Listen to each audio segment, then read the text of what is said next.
Hey guys, Professor Bill, Comic Book University. It's time for the dOOKIE-fAT-sTACK. Oh yeah. Forget how I did it the first time. Anyway, yeah, so bulk reviews. Let's do it. All these comic books I have done individual reviews for this week, except for this one, because I did an individual review for this like 2 months ago. Yeah, Gotham Central Comics and Collectibles got this way early when, and I'm so upset that freaking Bob Sally didn't stick around and sign my stuff for me. What a butt face. Anyway, I still have the opportunity to meet Sean Daly, all sorts of good stuff, who's local, you know what I'm saying, and try and get my stuff signed. Either way, this, I already reviewed this when Gotham Central Comics and Collectibles, right here in Mississauga, Ontario, Canada, came out. So, boom, done. Yeah, we got a early copy. We got a individual cover for it, so go check out that review. As far as everything else is concerned, just did Basketful of Heads, issue number 2. This is a phenomenal comic book. This is like The Undertaker coming back, but with some humor in the side. Ooh, so it's almost like Undertaker and, I guess, later days Mankind. Not Mankind back when he was fighting Undertaker. Like Rock and Sock Connection Mankind versus Undertaker. That's what that would be like. It's still scary. Okay, so check it out. Leave on the Light, issue number 2. Bradley Golden, friend of the channel. This dude, his Kickstarter, as of the time of me putting this out, you've literally got till the end of the day if you want to get in on some of the stuff. His project is already funded, just like all of his other projects, his Kickstarter projects, they've all been funded. There's only this one right now, and yeah, you've literally got until the end of the day to get this out, so that's on you. If you want to get involved in this and you want to get the extra stuff that he highlights, that's how you get it. So if you're one of the early people to check out this review, lucky you. Anyway, Second Coming, issue number 5. I didn't realize, I'd forgotten that they were going to be ending this at issue 6. So, crushes my heart. I'm hoping that they choose to do more. I'm genuinely really hoping they're going to do a lot more because this is just one of my favorite comic books to read. We've got 2 different covers of, it says Injustice League, but this is Justice League Dark, issue number 36, I think? Issue 17, sorry, we haven't gone that far. Issue number 17. I don't know why I like this cover so much. I haven't figured it out yet. Anyway, so yeah, these are gorgeous, gorgeous, gorgeous. If you want to see me open up this flip cover, well, go check out the individual review, buddy. Like I said, best comic book that you're not reading. Fallen Angels, issue number 2. Brian Edward Hill, how you doing? Simon Kudransky. We've got Hickman and Reese doing New Mutants, issue number 2. And X-Force, issue number 2 with Percy and Cassara.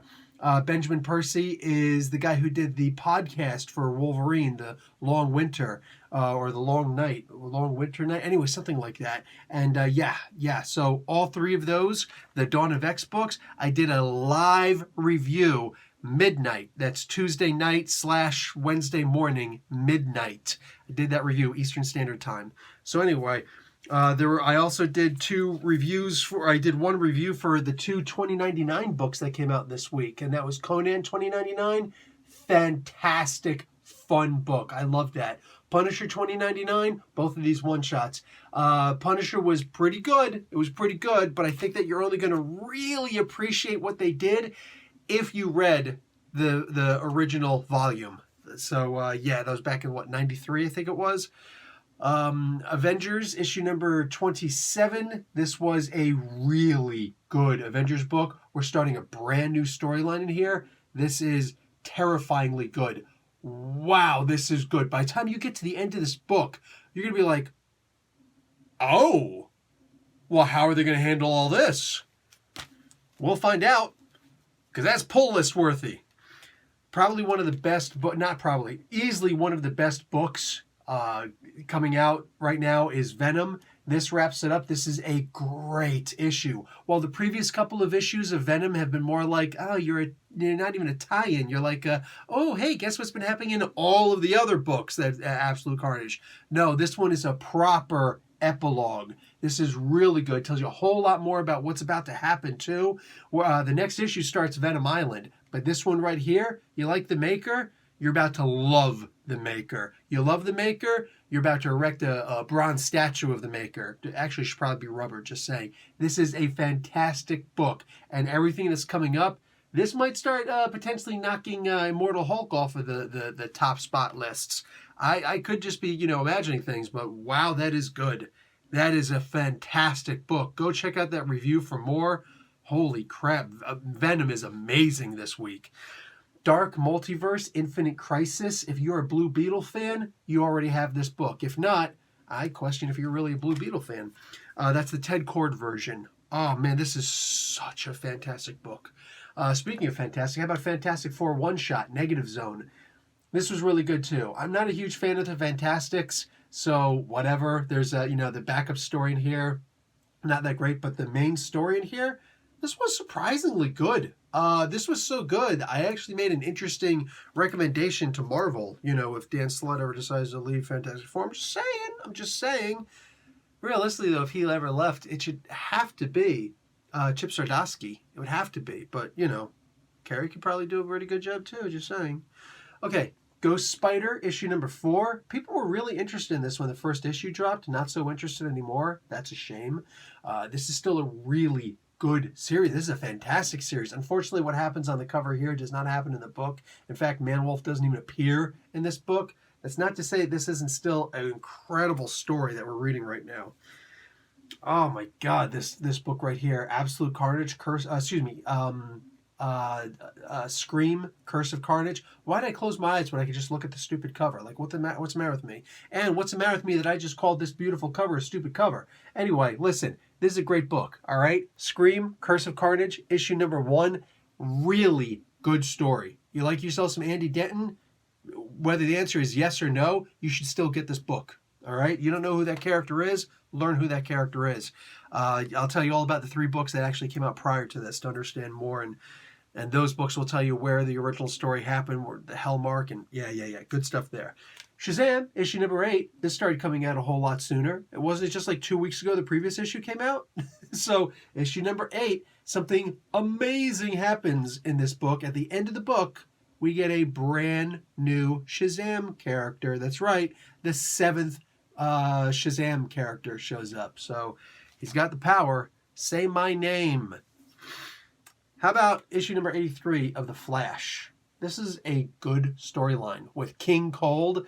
There was some parts in here that had me laughing. There's also one of those covers that doesn't happen in here. Commander Cold wasn't really in this. But Flash finally gets rescued. Who rescues him is, I'm just going to say, it's Golden. You might say, how dare you with a pun? Shut up, it's funny. How about issue number 1016 for Batman Detective Comics? Yeah, we got a new villain. A permanent new villain, at least for a while. But yeah, a permanent new villain in here. Oh man, I can't tell you how ecstatic I am. This is great. I really didn't expect them to do something like that. I expected James Tynion IV just be like, oh yeah, it was just a fad, it's just a thing. But then I forgot who James Tynion IV actually is. Justice League Dark guy, that guy. Something's Killing the Children guy, that guy. Yeah, him. No man. We've actually got a new villain to add to Batman's rogues villains. His rogues gallery. My God, how blessed are we? Oh, man. How about John Constantine? Issue number 1. DC's Black Label Sandman Universe. Issue number 1 of John Constantine's Hellblazer. This was a really fun book. You don't know who Hellblazer is? You don't know who John Constantine is? This is a good, solid way to get into the character, because it's nice and slow, and they give you ideas of who he is, but they don't actually commit to anything to make you be like, oh man, what have I missed out on? The most you're going to say is, what do you mean you've been gone for a while? It's exactly that. He's been gone for a while. Let it go. Let it slide. Even though he's also in the Justice League Dark book. Let that all slide, okay? They're saying that there hasn't been a proper Hellblazer comic book in a while. Cy Spurrier on this. Really good stuff, guys. That is the dOOKIE-fAT-sTACK. Yeah. For the whole book. Or for the whole week. All right? Enjoy. Hope you guys had a happy Turkey Day. Yeah, that's it for me, guys. Professor Bill, Comic Book University. Class dismissed.